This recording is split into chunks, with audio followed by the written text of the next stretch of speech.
Hi there, and welcome along to the Gersnet Podcast, the totally free and independent Rangers show made by fans for fans, where all of our content is always free. And as we all know by now, it's not just the podcast that we have here at Gersnet, but if you head over to our website at www.gersnet.co.uk, there's a whole host of really great content there, including friendly discussion forums, match previews and reviews, loads of articles, a really informative history archive as well. So please do head over to the website and check that out. We're coming to you live. It's just gone 9 o'clock. Here on Wednesday, the 23rd of February. If you are joining us live on the Gersnet YouTube stream, thank you as always for giving up your time. Let us know your thoughts, your questions, your comments. We'll get to as many of those as we possibly can. We're here to look ahead to tomorrow night's game. Massive tie at Ibrox, the second leg of the Europa League playoff round against the German giants of Borussia Dortmund. We've got Gary Valentine joining us from the cachet of regular Gersnet guests. Gary, how are you this evening? Not bad. Isolating through COVID at the moment, but other than that, kidding. Dear me, you feeling okay? I'm fine. Just the wife wasn't, but she's not had her booster, but getting there. Just a bit boring. Excellent. Good. A bit boring. Well, at least tomorrow night there'll be something to take your mind off the board. That's very true. That's it. I'm really delighted, and we're very fortunate to be joined this evening by a wonderful guest tuning in from Germany. Is Ben McFadyean. Ben joins us. Let me just make sure I get this correct. Ben joins us as the president of the Borussia Dortmund Fan Club London and the host of the Borussia Dortmund Fan Club London podcast as well. So no stranger to sending out podcasts. Ben, thank you so much for giving us the time this evening and the benefit of your insight. And the first thing I want to ask is, where did you get the introduction, the music for the intro of your podcast? Because it is quite simply the greatest intro to any podcast I have ever heard. It's wonderful. Thanks a lot. No, thanks, lads. Good to be on the show with you, and good to be previewing such an exciting Europa League match for Borussia Dortmund as well. And that's Baron van Borsig. It's a local musician in Dortmund who basically plays a lot of songs relating to the club and is very inspired by the club and so on. And we were organising a big public viewing in 2013, which is like a big screening of the Champions League final. And Baron van Borsig was one of the acts that we had made inquiries of. And then a couple of years later, we started the podcast and we asked, could we have him on? Could we have his biggest track as our podcast song? So yeah, we've got that very warm BVB song at the beginning of our podcast. There we go. Excellent stuff. Well, look, it's I think we go back a couple of months to when the draw for this playoff round, slightly odd playoff round where we came second in our Europa League groups. Obviously, Dortmund dropped down from the Champions League.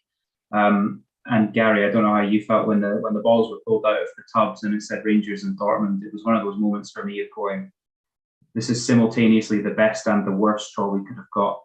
It's a massive club. And a club that we did a show last week previewing the first leg, and we looked a little bit at the history between Rangers and Dortmund. And I think tomorrow I'm right in saying will be the 10th time that we faced each other competitively. It's there's a lot of history there, but at the same time, it's a hard draw. And we all kind of went into this with a lot of trepidation. Fast forward to where we are today, and that's for us a staggering and stunning result over in Dortmund last Thursday. Puts us 90 minutes away from Rangers qualifying for the last 16 of the Europa League for the third season in a row. It also would probably certainly represent the biggest sort of scalp for Rangers on the European front for well over a decade. So Ben, we'll kind of jump straight into the reaction, I suppose, from the Dortmund perspective to the result last week. Do you think that there's any validity to the claims that Dortmund may have underestimated Rangers going into that tie 6 days ago? Yeah, I mean, first of all, you're absolutely right that Rangers have got the edge in terms of the historical wins over Dortmund. And that certainly does give you some confidence, I think, going into the game. I wouldn't say that Dortmund had underestimated Rangers, but I would say that Dortmund, unfortunately, are playing a fairly inconsistent season where you just don't know from one week to the next which Dortmund team is going to turn out. And that's mostly due to the back line. Basically, the men around Mats Hummels, who himself is obviously a World Cup winner in 2014 and massive Germany international player, really respected in the dressing room, vice captain and so on. But basically, I mean, if you look, for example, at the lineup tomorrow, you've got a couple of players that are playing out of position, and essentially that's just to do with the fact that there isn't that much on the bench right now. So I don't think that Dortmund basically went into the game underestimating Rangers. I just think that Rangers, Giovanni van Bronckhorst, Dutch coach, basically worked out the strategy, having watched the games where Dortmund basically have been under enormous pressure and have conceded a lot of goals, and essentially just got it absolutely spot on. So Dortmund put on their best performance, but ultimately Rangers' strategy was just exactly right, was just to put them under enormous pressure. And as a BVB fan myself, obviously, it was quite a disappointing night. No, of course. And it's funny, we were saying just before we came on air that we previewed the game last Wednesday, talking about how Rangers will need to sit back and be compact and soak up pressure and try and hit on the counter. And it was just the complete opposite of what we actually did. And you're absolutely right that Van Bronckhorst and his team had done their homework. They understood, I think, the frailties in that Dortmund defence. Let's be absolutely clear, there's frailties in the Rangers defence as well. Arguably, we've got two fullbacks who are better going forward than they are defending. We played a chap called Calvin Bassey at centre-half last week, who is young, inexperienced. He's a left back by trade, and he's kind of moved into centre half to cover injuries. So it was one where we could be exploited, still could be exploited tomorrow. But that 2-goal advantage, I think, is crucial for us. I mean, you mentioned, Ben, the potential lineup there and players playing out of position. I think naturally, for us as not as supporters of Dortmund, there is one key player that we all had our eye on, a certain Scandinavian forward, and we understand that Mr. Haaland has not travelled to Glasgow with the team. It's good news for us, clearly. What kind of an impact do you think that has on the game tomorrow? Yeah, I mean, Dortmund are incredibly reliant on Erling Haaland over the last 2 seasons since he joined from RB Salzburg, and basically. It's very difficult to compensate for a guy who basically scores 30% of your goals. Essentially the forwards that they have brought in, Daniel Malen from PSV Eindhoven, who scored 21 goals for PSV last season in the league. They brought him in for a club record 30 million, which is not much compared to, let's say, the kind of money that Bayern spends, but it is a lot for Dortmund. And essentially, he's only scored 4 goals so far this season, which is deeply disappointing. But I think that Daniel Malen basically deserves a bit of time to kind of work out the Bundesliga for himself. The other guy that came up from the under-19s is Cameroonian German Youssoufa Moukoko, who scored 331 goals at youth level and under-19 level, including some matches for the under-23s. And he's only 17 years old. He's an astonishing striker, but he somehow has had quite a lot of injuries and also hasn't really fitted in the 9 games that he's played for the first team. He's only scored 1 goal. So essentially, without in any way disrespecting my own club, the club I support, we look relatively toothless without Erling Haaland, unfortunately. But Youssoufa Moukoko and Malen both scored against Borussia Mönchengladbach this week in the 6-0 win. So at the end of the day, one can only hope that with Malen coming on straight away in the lineup, if it turns out to be what's predicted, he looks quite good on the ball, but he just hasn't been scoring goals. So I mean, it just depends which Malen turns up. But I would sound a note of caution. Players like Jude Bellingham, particularly from outside the box, long-range shots, and also Marco Reus, who got 2 goals on Sunday, are more than capable of scoring goals, as is Rafa Guerreiro as well, the Portuguese international. So Dortmund will also be very confident that they've got Torgan Hazard back as well, Eden Hazard's younger brother. See, it's interesting that you mentioned Bellingham and Guerreiro and the long range strikes, and clearly we saw that twice last week, right? It's that the potent attacking threat from 18, 20, 25 yards is incredible. And I think as Rangers fans, we're sitting here. I think the second goal that the Portuguese fullback scored for Dortmund, that changes the dynamic of this tie dramatically, particularly in the context of the scrapping of the away goals rule. Right, if the away goal rule was still in place, Dortmund had to come and score at least 3. Now with no Haaland, that's a different prospect to where it is now. Score 2 and force it to extra time, and possibly penalties. But we saw that potent long-range attacking threat from Dortmund last week with 2 stunning goals from Bellingham and Guerrero. So whilst there's definitely been, I think, some celebration in our ranks that Haaland hasn't travelled, I don't think anyone's under any illusions that means that Dortmund won't score goals. I mean, particularly given the context of you winning 6-0 at the weekend, whilst we kind of laboured to a 1-1 draw against Dundee United now. Must be under no illusions. We should have won that game, and we should have won that game really, really comfortably with the number of chances we created.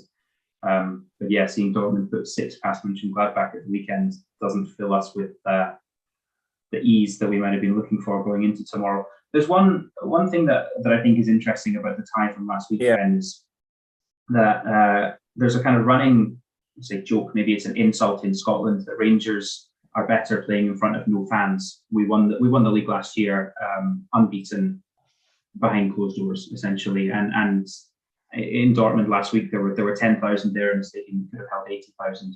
Do you think that the change in atmosphere could have had an impact, probably more on the Dortmund players and how they were maybe up for the game? I think that Ibrox is intimidating at the best of times and at the worst of times. But remember that Dortmund are accustomed to playing in front of 83,000 in a regular season, every other week. So at the end of the day, most of these players, actually, with the exception of Haaland, will have played in front, and Marlon will have played in front of 80,000 before. So I think the fact that it's in Glasgow will definitely, playing away is always harder, as any football team player, any player knows. But at the end of the day, I don't think it made that much difference, to be frank. I mean, as you probably noticed, anyone who was at Dortmund noticed that the Dortmund fans are so vociferous and committed and passionate that, even with 10,000, they made a racket and they made themselves heard. And you'll also see quite a good travelling black and yellow army coming to Ibrox tomorrow. I don't know if you started seeing any of the fans in Glasgow, but I would predict that you'll certainly have more than the 500 allocated, perhaps 600-700. And, I remember going to Arsenal versus Dortmund a couple of years ago in the Champions League, and the Dortmund fans just sang and drowned out the Arsenal fans throughout the whole stadium, throughout the whole game. So at the end of the day, it just depends whether the ultras have actually travelled or not.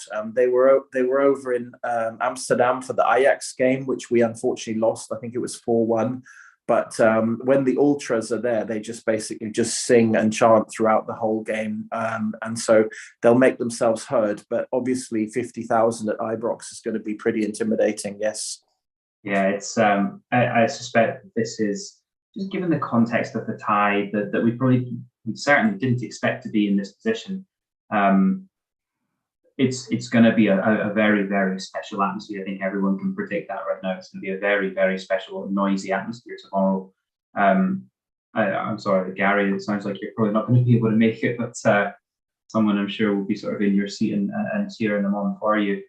The final question I have for you, Ben, is, I guess it's really putting you on the spot, but if you're there representing Dortmund fans and Dortmund media, how confident are you guys? I mean, clearly you have such history and prestige in European competition over the last couple of decades, in particular, of real success.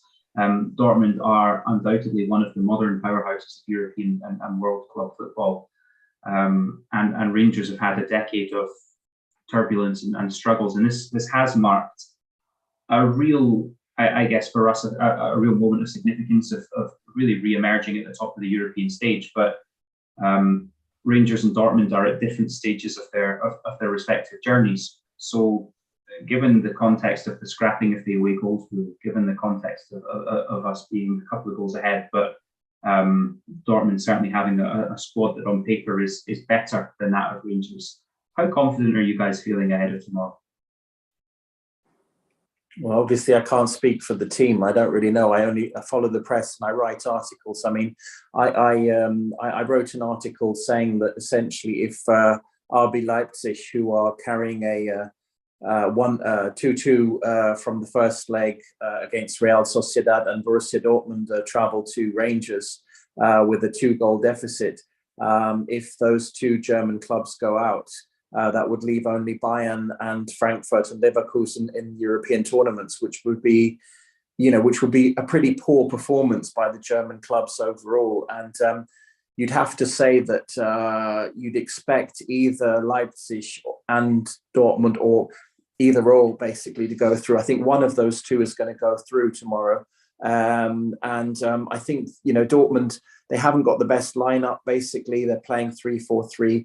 I think the problem in particular is really that you've got Emre Can in the back line rather than in the centre of midfield and defensive midfield where he needs to be. It's a relatively toothless side with only Daniel Malen. He's only playing with one forward, essentially. It just really depends. I mean, I think if Rangers basically play their game and they're very, very solid and solid defending, and they play typical British style of football, then I think Dortmund may struggle to get a goal in, an early goal in, which is what they're going to be looking for. So, I mean, I wouldn't necessarily be that confident, but if I had to put a prediction on it, then I would say that it'll probably go all the way to penalties, extra time, because I think Dortmund will probably manage to get an early goal in, which they're reasonably capable of. I think probably Rangers may get a goal in as well, and Dortmund may get another. But again, you've got a comfortable lead, let's say a reasonably comfortable lead. I think it's going to be very, very tricky, the whole thing. It's going to be drawn out. And remember that German teams are always, as England have found out so many times over the decades, the Germans are good at taking penalties. So, yeah, it's going to be tricky, I think. But I think the teams are reasonably well matched because, in my view, British football at the moment is well ahead in terms of dealing with the pandemic and also the general form. And if you look at basically, the British clubs, I mean, you've still got every British club that went into Europe this season, apart from Tottenham Hotspurs, has gone through to the next round. So at the end of the day, I think the English and Scottish clubs are in pretty good shape at the moment. Yeah, it certainly feels that way. Look, we've had I think 4 years now, 4 successive years of making Europa League group stages, 3 years of getting out of those groups, hopefully 3 years in succession of making the last 16. There's a real feeling at Rangers now, if we can get through tomorrow, maybe with the exception of Barcelona, then we have on paper knocked out the hardest team left in this competition. There's no reason why we can't go further. I'm not saying that we want to draw a Napoli or someone along those lines, but there are teams that we don't need to fear anymore. If we can get past Dortmund, who knows?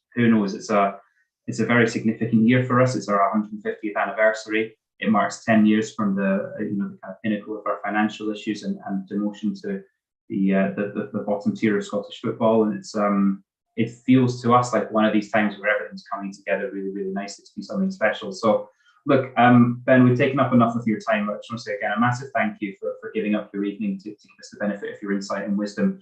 We will let you go. It's that kind of awkward thing where I'm going to say goodbye and try not to wish you luck for tomorrow, because I just can't wish you luck. But whatever happens, it's been a real pleasure talking to you, and thank you for taking the time.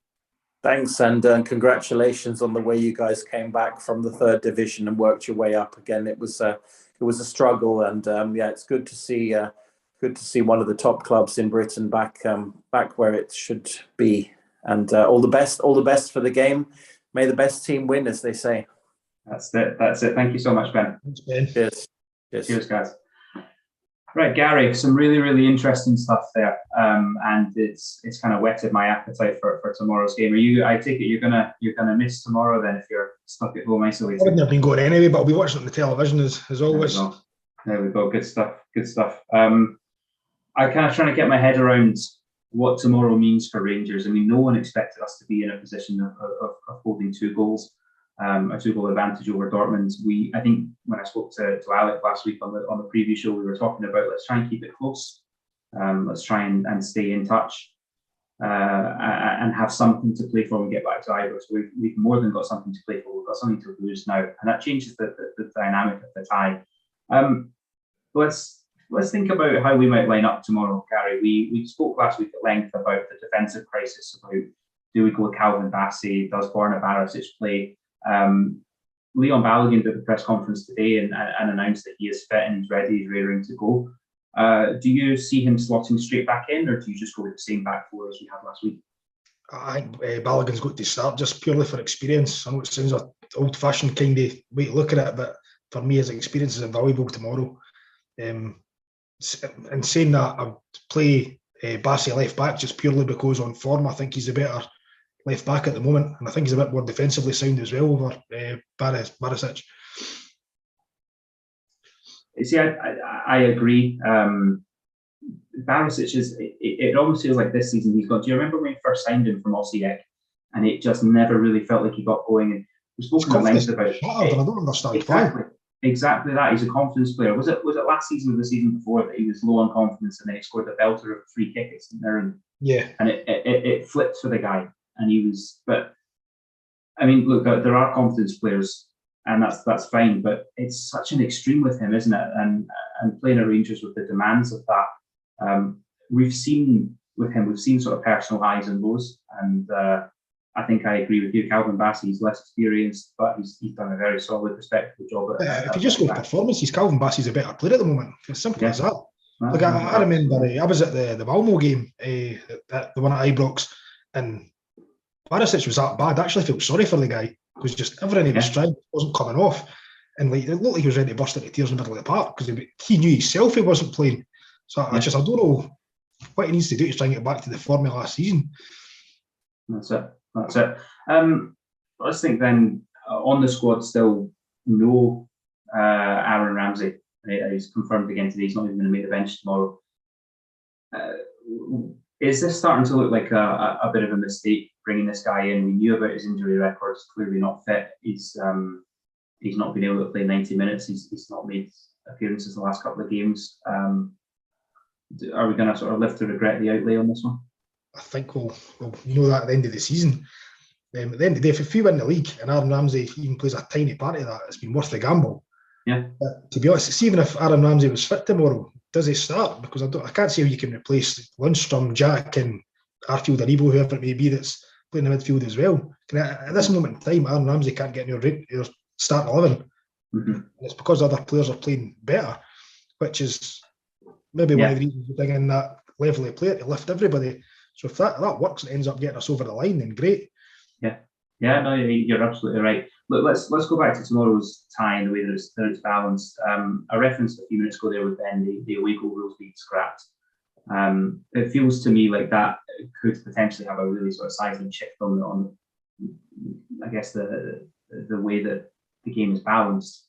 Do you think this is something? I was actually speaking to Colin recently, and he says that the scrapping of the away goal rules it harms the kind of smaller club or the less favoured club in this situation, which is us.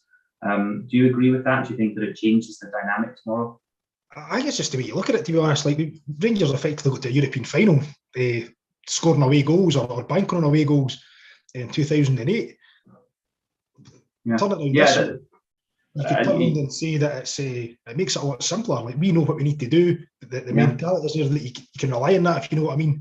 A lot of teams you might find, well, we've got those away goals, but if that was still the case and Dortmund score an early goal tomorrow, the away goals are out the window for me. We know we need to win or score a goal or whatever it may be. Yeah. To me, it makes it simple. Yeah, no, you're right. And actually, I think even obviously we went there put four past them. Even the performance at the weekend, we created so many chances. I don't know if anyone's fussed by XG, but our XG was off the charts. Our expected goals, I should say, was off the charts. We created a lot, and we created a lot last week against Dortmund. So I wasn't impressed by their defending last week. I think Gio and his staff had clearly identified weaknesses in their defensive shape and knew how to exploit that. And you could see that in the second Morelos goal given as an own goal, and John Lundstrom's goal as well. We knew how to exploit that defence. So I sincerely believe that we'll score tomorrow. I think we'll concede. I think if anyone's sort of into betting, I think the smart money is on both teams to score. Please don't take that as a tip because it'll never come true. But I think you're right. We know what we need to do. It does remove a mathematical or a more calculated approach to the game. If they score this, then we need to score that. No, simple. Just win. Just score a goal and get it over the line.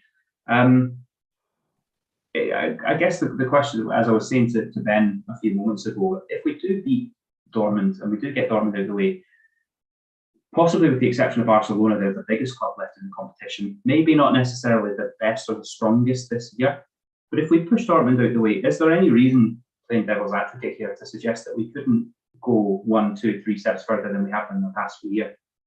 Well, when I seen you had this question on the agenda, I kind of looked into it a wee bit, and see at the minute, we're just going with the bookies. Dortmund are still favourite, more favourites to win the trophy than us, and we're fourth to up the thing. But you've got Lyon, Leipzig, Betis, Porto, Leverkusen, Lazio. They're all teams that we've played. Celtic's played the last couple of years, and we've never been embarrassed by any of them. Yeah. A lucky the draw, playing as well as we can play, looking for a bit of luck. There's no reason we couldn't go another couple of rounds. I don't think we win the thing right enough. I'm not saying that, but our league is a priority. All this is a bonus. It's lovely. I enjoy it, but league's a priority. But if you're asking me, there's no reason that lucky the draw we couldn't get to a quarter final or semi final here. Yeah, no, I think you're absolutely right. And look, the teams that you've rattled off there, I made this point to Ek last week. We are essentially looking at kind of a last 16 of the Champions League being played out in the Europa League. Most of those clubs, the Lyons, the Portos, the Leipzigs, Barcelona, Dortmund, these are Champions League teams that are playing it out in the Europa League. And the Europa League's a great competition. You know, it is a phenomenal competition to watch and to be involved in. It's given us some excellent memories over the past few years. Absolutely, it looks like ideally the best memory is 24 hours away, but it feels. It kind of sounds like a cliche, and Ek and I spoke about it last week. But 150th anniversary, 10 years on from the events of 2012. It feels like the moment for Rangers to. We've had some wonderful times over the past few years with the results against Benfica, against Porto, against Braga, against Legia Warsaw. I mean, that was obviously just to get into the groups. Same with Galatasaray. But those were phenomenal results for us at that time. Yeah. But it feels like it's all kind of culminating towards something special. And I'm like you, I'm kind of playing devil's advocate with this question a wee bit. I'm not saying we're going to win the Europa League because we're better than Dortmund. But there's no reason for us anymore to fear these teams. And I think if we were to win, it should be a confidence booster for our players, saying that you can go toe to toe with anybody. Yeah, and it comes back to that old cliche as well, as when we get pulled out of the hat, whether it's in the next round or it's next year or whatever it might be, when we get pulled out of that hat, we are the name that others want to avoid now. We are not kind of a weak link or a whipping boy of this competition. We've shown that with our results over the past 4 years that we're more than willing to take anyone on and stand toe to toe with them. And it's been I think the last week you've seen the amount of media coverage that Rangers got over that result. Living down here in London, folk congratulating you on the result. It's mental. It's absolutely mad. So a really, really exciting time, and it just feels like one of these things where everything's kind of coming together. It's the style that we're actually playing, and we have played since Gerrard came in. Like when we played with Walter Smith, we're not kidding ourselves. We rode our luck a lot of times. There was one tactic, and one season it worked, and it was brilliant, and one of the best seasons I've ever had following Rangers. But the way we actually play football now is we can go toe to toe with the best of the teams, and we've done it. It's not us just saying that. The facts are there. We've had the results. Yeah. If you were to get a Barcelona or whatever in the next round, if we go through, I wouldn't have any great fears. Yeah. No, you're absolutely right. I certainly don't think there's anyone out there to embarrass us at this stage anymore. We spoke to Ben a moment ago about Haaland being missing, and he was also saying to us before we came on air that he does feel that their attacking options are severely limited. Haaland scores more than 30% of the goals for that club. how significant do you think that Morelos is? for us a few years ago. Well, that was actually, as he was saying, there were parallels. Morelos, when Morelos was out of form 2 or 3 years ago, it really dried up the goals for the whole club. But even psychologically, do you think that can have a positive impact on Rangers players, knowing that we're not going to come up against them? Possibly. All they need to do is look at last week, and they can see what kind of team they are without him. But I certainly think if he's in their starting 11, it would maybe make certain players worry a wee bit at the back. And he's one of the best players in the world, so the fact he's not there definitely helps our cause. Yeah, absolutely, it does. And I guess that brings me to my final question. Same one that I ended for Ben is, how confident do you feel? How optimistic should we be ahead of tomorrow? As long as we didn't hear any brain farts in the first 15-20 minutes, which I could realistically, I could see us losing a 30-yard screamer in the first 5-10 minutes, and then it's back to the walls and we start panicking, the crowd starts panicking, all the usual stuff. If we keep it tight, and it says that if Gio keeps going about to protect the zero, as long as he doesn't defend, invite them, we need to score a goal. And if we get that first goal, I'll be quite confident we'll go through. Yeah, I fully agree. I think you're absolutely right. We could see a screamer in 5 minutes. We could have an individual error at the back that costs us. And if we do, we can see that early goal. It's still in the crowd as well, because it's a big crowd that'll be noisy. If they can silence the crowd really early, I think the players will feel that a wee bit. So the crowd really needs to stay on their side. But look, what an opportunity for that tomorrow presents to us, and the crowd has a huge part to play in that. This could be, think back to the 90th minute winner against Legia Warsaw to qualify into the groups. Think back to that night against Porto where Morelos lets the ball run across his body and belters it into the bottom corner. We've had some phenomenal European nights at Ibrox. There's been so much good stuff. Tomorrow could tip for a lot of them, knocking out one of the genuine sort of bona fide giants of modern European football, bringing it back to our place after 1999 as well, or 2000, whenever it was. Exactly. There's so much history to this. Dortmund, as Ed pointed out last week, Dortmund struggled to beat Rangers. Whether that's in the 60s right through to today, Dortmund struggled to beat us. And I think the crowd have a huge part to play. So everyone that's listening is going tomorrow, it's about support, it's about being noisy, it's about intimidating the Dortmund players who last week didn't look like they wanted to be there when their own crowd started to turn on them. And enjoy it, just enjoy it, because it could be a really, really special moment in a really special year for Rangers. So look, I think that's probably enough from us. We've looked at the tactics, we've looked at the lineups, and we've discussed the tie in general, and it's really shaping up to be a really special night at Ibrox. I'll say a big thanks to Gary for giving up his Wednesday evening and coming and joining us, and to Ben as well, from who joined us earlier on from the Borussia Dortmund Fan Club London and the podcast that goes by the same name. If anyone has any kind of interest in German football and Borussia Dortmund beyond this time, please do check out the Borussia Dortmund Fan Club London podcast, available in English. There's some really, really good stuff on there, and please do go and check that out. The Gersnet podcast will, of course, be back at the weekend. We'll be looking back at the Dortmund game. We'll also be talking about what goes on at the weekend's football as we return to domestic action. So please do join us for that. That'll be Sunday at 9:30 p.m. on the Gersnet channel, YouTube channel. It's always, of course, available for download first thing on a Monday morning. That's wherever you get your podcast from. Make sure you just follow the YouTube, the Gersnet Twitter page. All of the updates will be there. Like and subscribe wherever you get your podcast. Make sure you don't miss a thing. As I say, the show will be back on Sunday. Let's enjoy the game tomorrow. And until then, bye for now.